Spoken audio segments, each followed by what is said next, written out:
The greatest show on earth বিশ্বকাপ ফুটবলের 30তম আসর শুরু হতে যাচ্ছে আগামী 11 জুন থেকে। আর এতে অংশ নিতে যাচ্ছে ফুটবল বিশ্বের দুই মহাপরাশক্তি ব্রাজিল ও আর্জেন্টিনা দল। এ নিয়ে সমর্থকদের মধ্যে চলছে তুমুল উন্মাদনা। কে হতে চলছে এবারের আসরের চ্যাম্পিয়ন? ইতোমধ্যে দুই দলের বিশ্বকাপ স্কোয়াড ঘোষণা হয়েছে।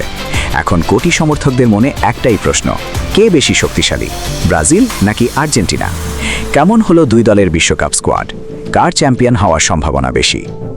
একদিকে ডিফেন্ডিং চ্যাম্পিয়ন আর্জেন্টিনার রয়েছে অভিজ্ঞতার সাথে তারুণ্যের মিশেল, আর অন্যদিকে ব্রাজিলের আছে বিশ্বকাপানো তরুণ অ্যাটাকিং লাইন আপ।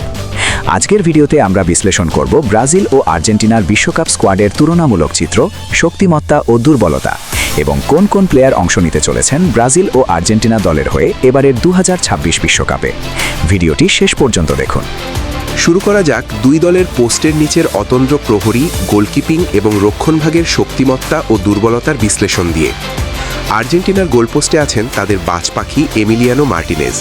বড় ম্যাচে তার চেয়ে বড় ভরসা এই মুহূর্তে বিশ্বে কেউ নেই।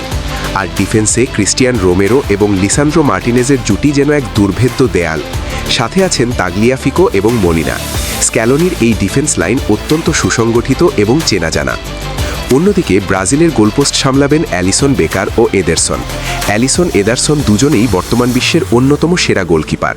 ব্রাজিলের রক্ষণভাগে আছেন গ্যাব্রিয়েল মাগালাইস এবং মার্কুইনহোস। অ্যাঞ্চেলোত্তির অধীনে এদের ব্যাকলাইন বেশ শক্তিশালী হলেও সাম্প্রতিক সময়ে কিছুটা ধারাবাহিকতার অভাব দেখা গেছে। রেটিং ও রায়। গোলকিপিং এবং রক্ষণের বোঝাপড়ার দিক থেকে আর্জেন্টিনার রেটিং 10-এর মধ্যে 8.5, ব্রাজিলের 8 রেটিংয়ের চেয়ে কিছুটা এগিয়ে থাকবে, কারণ বড় মঞ্চে এমি মার্টিনেজের অতিমানবীয় ফর্ম এবং রোমেরো লিসান্দ্রোর রসায়ন অনন্য। মিডফিল্ড বা মাঝমাঠ হলো যে কোনো ফুটবল দলের ইঞ্জিন। এখানে দুই দলের শক্তির তুলনা করা যাক। আর্জেন্টিনার মাঝমাঠের প্রধান শক্তি তাদের অভিজ্ঞতা এবং বল পজিশন ধরে রাখার ক্ষমতা। এনজো ফার্নান্ডেজ, অ্যালেক্সিস ম্যাকঅ্যালিস্টার এবং রদ্রিগো ডিপলের ট্রায়ো যে কোনো প্রতিপক্ষের পা থেকে বল কেড়ে নিতে ও খেলা নিয়ন্ত্রণ করতে ওস্তাদ। এবার তাদের সাথে যোগ হয়েছেন তরুণ তুর্কি নিকো পাজ। অন্যদিকে ব্রাজিলের মাঝমাঠে খেলবেন নিউক্যাসেলের ব্রুনো গিমারেস এবং অভিজ্ঞ কাসেমিরো, সাথে লুকাস পাকেতার ক্রিয়েটিভিটি। ব্রাজিলের মাঝমাঠ ফিজিক্যাল ফুটবলে দারুণ, তবে আর্জেন্টিনার মিডফিল্ডের মতো নিখুঁত পাসিং এবং ম্যাচের গতি নিয়ন্ত্রণ করার ক্ষেত্রে তারা কিছুটা পিছিয়ে। রেটিং ও রায়। মাঝমাঠের লড়াইয়ে পরিষ্কার ব্যবধানে এগিয়ে থাকবে আর্জেন্টিনা।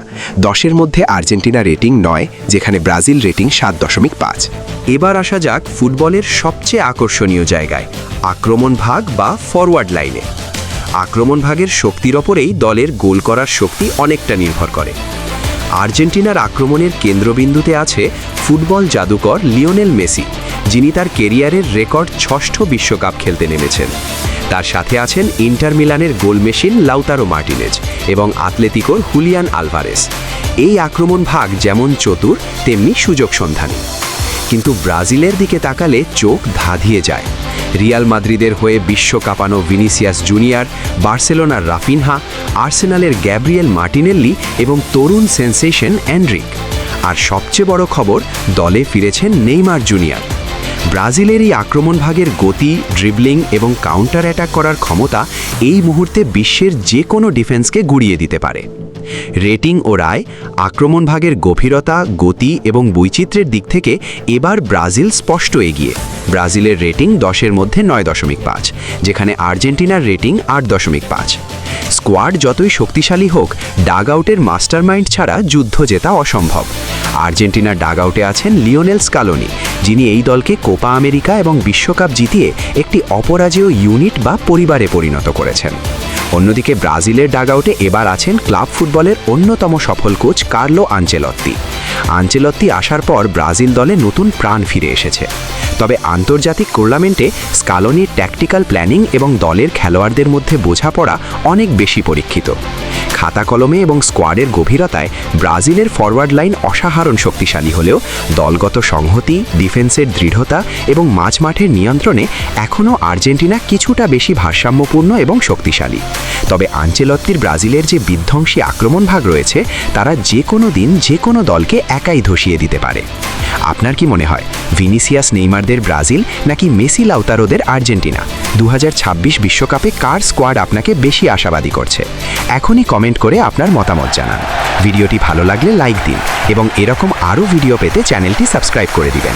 দেখা হবে পরের ভিডিওতে। ধন্যবাদ সবাইকে।